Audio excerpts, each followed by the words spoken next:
ఈ సేమియా పాలేస్ మీకు కావాలా? నిజంగా ఈ పుల్లైస్‌తో మెమోరీస్ ఉండని వాళ్ళు అసలు ఈ ప్రపంచంలో ఉంటారా చెప్పండి? చిన్నప్పుడైతే దీని కాస్ట్ రూ. 2 ఉండేది. ఐస్ కొనుక్కొని తినడానికి డబ్బులు ఇయ్యమని అమ్మానాన్నలని ఎంటబడి అడిగేవాళ్ళం. ఇప్పుడైతే రూ. 10 ఉన్నా సరే అసలు ఏం మాట్లాడకుండా కొనిచ్చేస్తుండ్రు ఇప్పటోళ్ళు. ఈ సేమియా పాలేస్ అని ఏ బజార్ నడిసినా సరే నిమిషాల్లో ప్రత్యక్షం అవ్వాల్సిందే మనం. మీకు ఇలాంటి స్వీట్ మెమోరీస్ ఉన్నాయి కదా, ఉంటే నాకు ఖచ్చితంగా కామెంట్ చేయండి. సేమియా పాలేస్‌ని ఇంట్లోనే మనం చాలా ఈజీగా చేసుకోవచ్చు.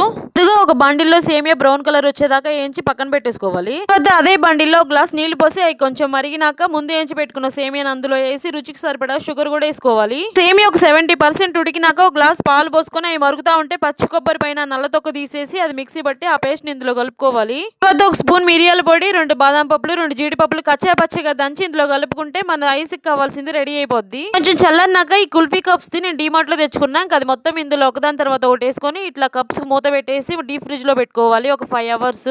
టేస్ట్ అయితే చాలా బాగా వచ్చినాయి. ఎవరైనా ట్రై చేయని వాళ్ళు ఉంటే ఖచ్చితంగా ట్రై చేయండి. వీడియో నచ్చితే సబ్స్క్రైబ్ చేసుకొని వెళ్ళండి.